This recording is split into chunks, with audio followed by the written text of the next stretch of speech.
women benefit in many ways from living in largely separate worlds, as they did in traditional European societies and obviously as they do in much of the Muslim world today.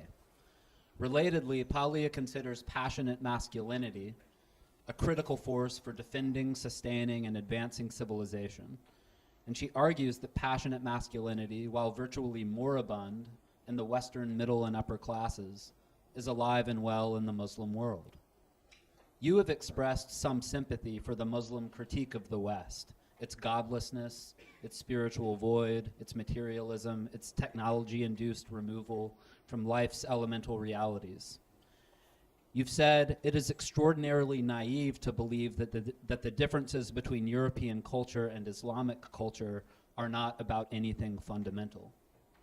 You've expressed concern that Islam is a totalizing system, and in a quote that stood out to me, you said in a Patreon chat on YouTube that in your view, quote, the only countries in the world that are essentially worth living in any real sense, are the ones that are predicated on the Judeo-Christian tradition and manifested in the Western body of laws, unquote. So an open-ended question, how would you synthesize your perspective on Islam and the fact that the Muslim populations of Europe and Canada, a product of recent immigration, are growing and reproducing much faster than the European descended populations in these countries? Man, you guys really did spend a lot of time coming up with troublesome questions, didn't you?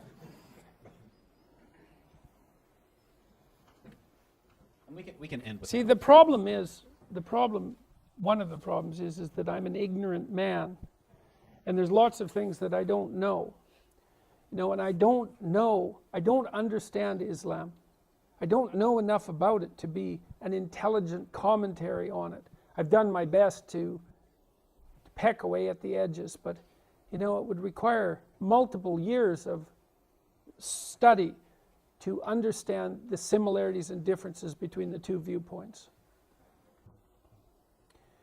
It looks to me like what Islam did was take a group of radically disparate tribes and unite them under a single ethos. Of course, the Muslim civilization expanded more rapidly than any other civilization ever had, and occupied a very large part of the world, which of course it still does. Perhaps there's something to be said for that unifying tendency.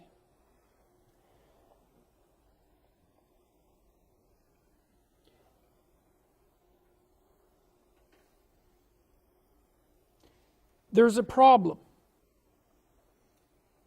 and maybe this is at the core of the problem.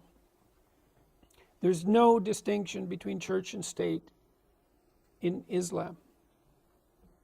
And there is a distinction between church and state in the West. It isn't obvious to me, if it's the case that our culture is grounded in an underlying, let's call it literary metaphysic, something like that, a religious metaphysic. Part of the bedrock of our culture is the idea of the separation between church and state. And as far as I can tell, that idea doesn't exist in the Muslim world. And so I cannot understand how that faith is commensurate with the institutions of the West. It doesn't seem to me that there's any evidence that it's commensurate, because the number of Islamic democracies is, let's call it, finite. The best example has probably been Turkey. And Turkey, as far as I can tell, isn't doing that well at the moment on the democratic front. And it looked like the great shining hope. And a lot of that was a consequence of secularization.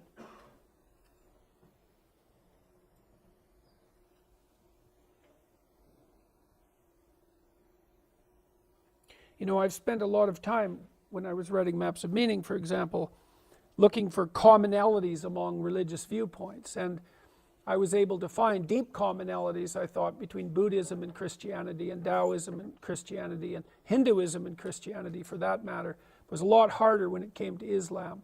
It's not a faith that's opened itself up to me. I don't understand it well.